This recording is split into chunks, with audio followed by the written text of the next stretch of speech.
Hi everyone, and welcome to this video about the song Repatriate Your Dollars from the album Soldier Man from Nai-Jah. Repatriate your dollars. Repatriate your dollars. Oh no, repatriate your dollars.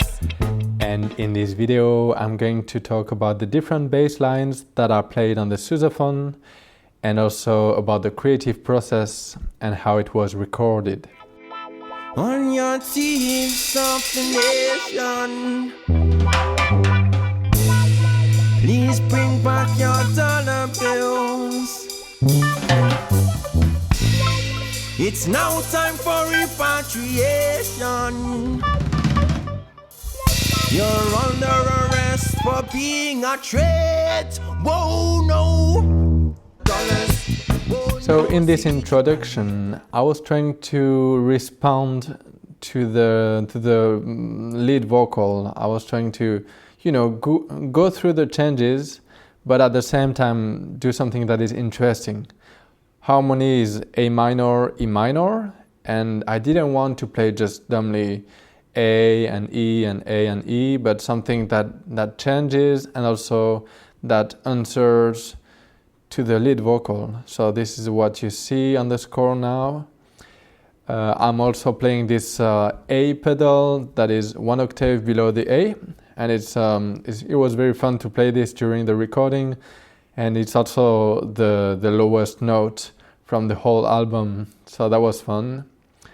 And the idea was, of course, to explore the bass register, the lowest note of the sousaphone, because the whole song is going to be a lot of low notes, as you will see. Dollars. Oh no, see, repatriate your dollars. Repatriate your dollars. Oh no, see, repatriate your dollars. So on this chorus, the bass line that I'm playing was written by Mahakwe, the lead singer, and it works perfectly with the drum. It eludes the first beat and it emphasizes the third beat. And on the third beat, if you listen to the drum beat, you have a snare hit, so it works perfectly. It's also a good complementing for the singing, because the singing starts with a pickup, and then you have the sousaphone that answers to it. And also it fits perfectly to the harmony. You have A, C, E, you have the roots notes, you have the fifth. It's perfect. And we played it and it worked perfectly with the drum. So that's a very nice bass line. And now let's go through the verse.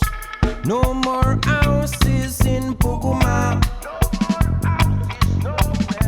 So on the verse, we didn't really agree about which bass line I was supposed to play. I remember the singer had two bass lines in mind, and when I looked at the harmony, I was thinking about a bass line I wanted to play, and it was you'll see what bass line it is. But I really wanted to have this bass line. I really wanted that for us to choose my bass line, because I found it fitted the best. But anyway, it wasn't my call. It was a band, it was a trio, so we had to try everything out and decide together. So I remember we came to the session and we played the song and tried all of those three bass lines. And of course I was a bit afraid that we wouldn't choose my bass line, because I liked mine the most, probably because it was mine, of course. Well, but eventually we chose my bass line, and I was really happy. I don't know if I played the other bass line badly, to influence the decision, but I don't know, I was really happy. No more houses in Pukuma. No more killings in Dawaki. And you see, this bass line has something special, because you have a motif that is repeated and transposed. So it makes it very easy to memorize. It's very easy to play to, and it's obvious, it's simple. It works with the harmony. So the harmony is like the chorus, but the harmonic rhythm is 2 times slower. So it's exactly the same, just 2 bars of A minor, 2 bars of E minor, and then repeat it over and over. And yeah, with this bass line, I think it works also very good with the lead singing, because you have some places where it fits perfectly together, as you can see on the score there. No more houses in Pokuma. On the chorus, you have an A minor Aeolian, so just like all the white keys of the piano, for example. And on the verse, you have this F sharp. I played this F sharp, and it brings a small, slight different color to the music. So I think it's a good choice, because it's differentiated from the chorus.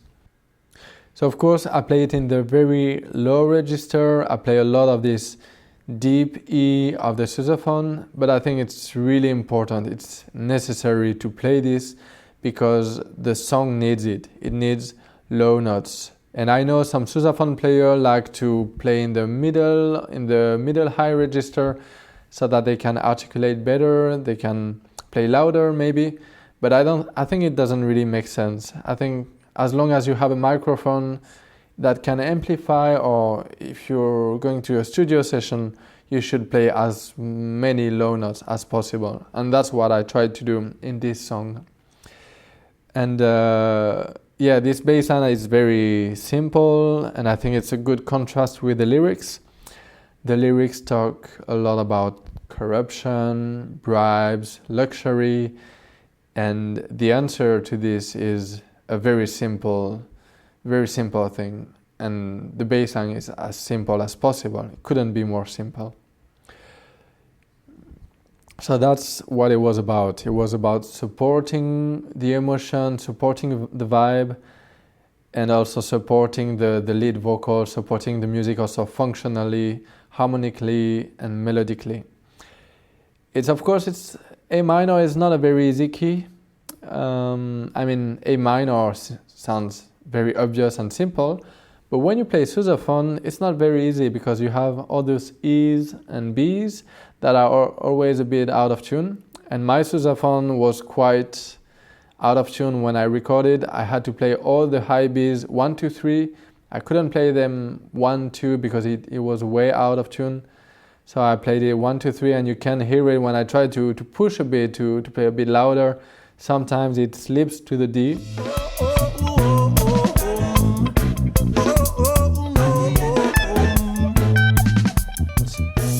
But since it was a live recording, I didn't get to edit it or to redo it, you know. We played 2, 3 takes, only sousaphone and drum, and we chose the best take of all those takes, you know. And I played, there were some notes that were, instead of playing a B, I played a D, but I couldn't redo it, and it was part of the game, you know. When you do a live recording, it's more about the energy, more about the vibe, than playing every exact pitch. And actually, I hope it's working pretty well. It was about expressing anger, disillusion, and it wasn't about playing B or D. So that's all about these 2 bass lines. That's all about this song. It was very fun to play, and if you want to learn this bass line, I'm going to upload also the score. And of course, if you have any questions about the song, any question about the bass line or bass line writing, you can write it in the comments. I'm going to... Oh yeah, and by the way, you can find the tune on YouTube or SoundCloud. It's for free, so just enjoy it. So that's all for this video, and I'll see you in the next video for the next song. Bye! Repatriate your dollars.